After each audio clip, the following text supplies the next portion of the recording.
नमस्कार मित्रांनो, अबोली या मालिकेच्या आजच्या एपिसोडमध्ये आता पोलीस स्टेशनमधील काही कॉन्स्टेबल अबोली मॅडमला भूतबाधा झाली म्हणे.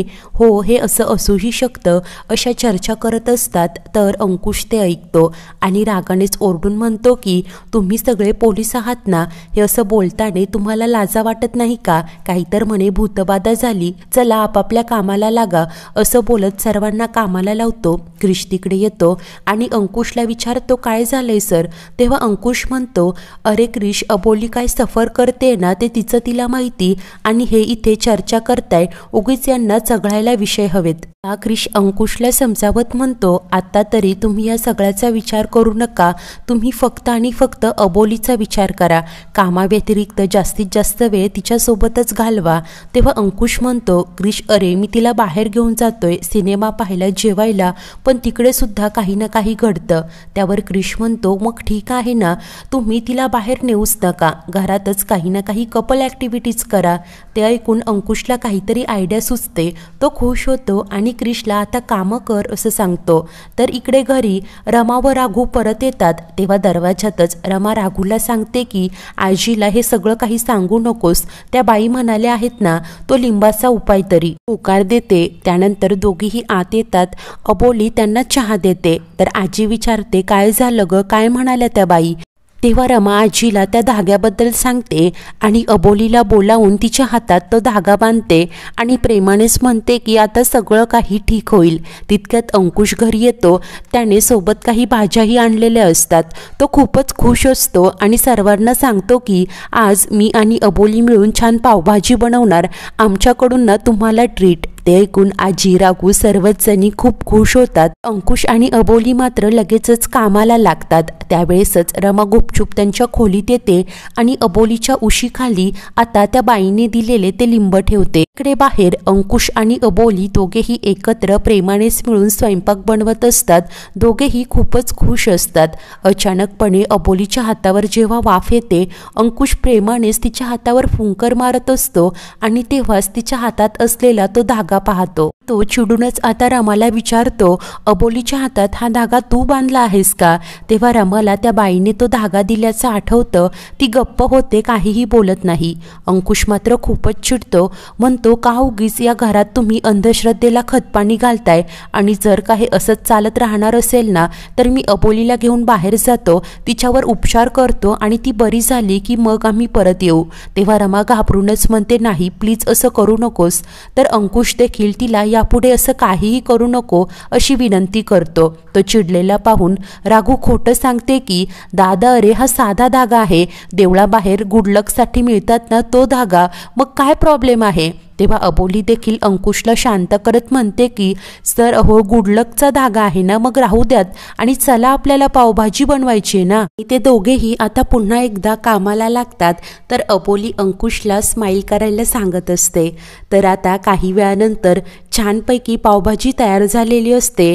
अंकुश काही पावभाजी राणींच्या घरी द्यायला सांगतो आणि त्यानंतर तो स्वतः आता सर्वांसाठी पावभाजी वाढत असतो. अबोली देखील त्याला मदत करत असते.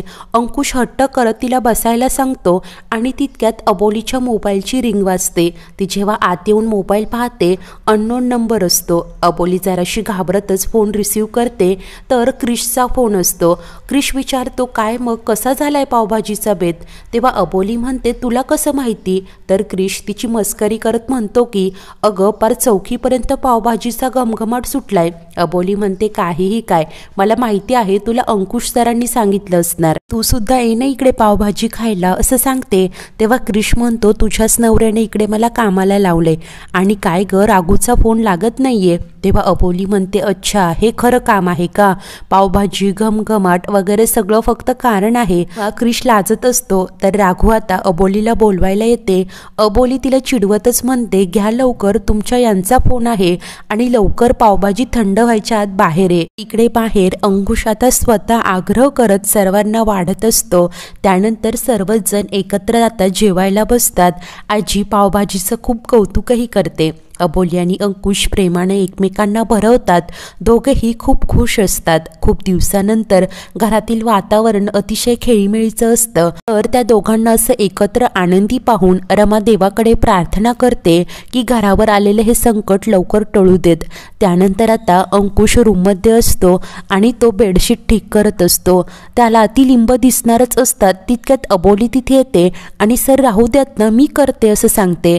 अंकुश म्हणतो, अगं एक दिवस मी केलं तर काय हरकत आहे. आता तो प्रेमानेच तिला जवळ घेत म्हणतो की तू अशी हसत असली ना की खूप छान दिसतेस. तेव्हा अबोली म्हणते, हे सगळं मी हसावं खुश राहावं म्हणून केलं ना तुम्ही. तेव्हा अंकुश म्हणतो, तुझ्यासाठी नाही तर माझ्यासाठी.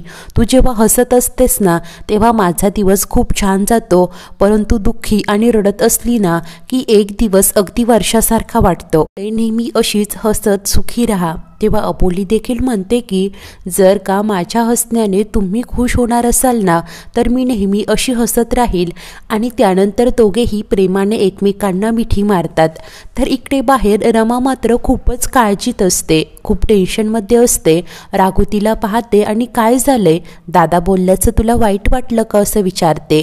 तेव्हा रमा म्हणते, वाईट तर वाटणारच ना, परंतु त्याच्या बोलण्याचं नाही तर घरात जे काही सुरू आहे ना त्याचं वाईट वाटतंय. तेव्हा राघू तिला समजावत म्हणते, नको जास्त विचार करूस आणि चल पाहू झोपायला. रमा मात्र काळजीने म्हणते की आता जोपर्यंत त्या बाईने दिलेल्या लिंबांचं काय होतंय ते कळत नाही तोपर्यंत कसली झोप येते ग राघू. तेव्हा राघू म्हणते, तू काळजी नको करूस, आपल्याला मार्ग मिळालाय ना आणि काहीतरी उपाय नक्कीच भेटेल. तर रमा मात्र रडतच म्हणते की मला खूप हतबल झाल्यासारखं वाटतंय ग, एक आई म्हणून मी चुकते का ग. तेव्हा राघू म्हणते, नाही आई, तू कधीच कमी पडली नाहीस आणि मुळात तुझी काळजी इतर सगळ्यापेक्षा तुला महत्त्वाची वाटतीये म्हणून तू हे सगळं करत आहेस. आता रमाचे डोळे पुसत तिला प्रेमाने मिठी मारते. त्यानंतर दुसऱ्या दिवशी सकाळी अंकुश लवकरच ड्युटीला गेलेला असतो. अबोलीने त्याचा टिफिन पॅक केलेला असतो आणि रमाला सांगते नंतर जाऊन देऊन येईल. तर रमाला आता त्या लिंबांचं काय झालं ते पाहण्याची उत्सुकता असते, परंतु अबोलीसमोर तर पाहता येणार नाही. तिला आता घराबाहेर कसं पाठवायचं कळतच नाही. ती राघूला खुणावते. तेव्हा राघू अबोलीला म्हणते, वहिनी अगं भाजीवाला आलाय वाटतं. अबोली म्हणते, मला खूप कामं आहे, तू जातेस का. परंतु राघू अभ्यासाचं कारण सांगते. तर आजी म्हणते, मी देवळात जाते, येताना भाजी देखील घेऊन येईल. तेव्हा रमा म्हणते, अबोली अगं किती दिवसानंतर तू अशी हसलीस, जा जाऊन गणपती समोर साखर ठेवून ये बरं.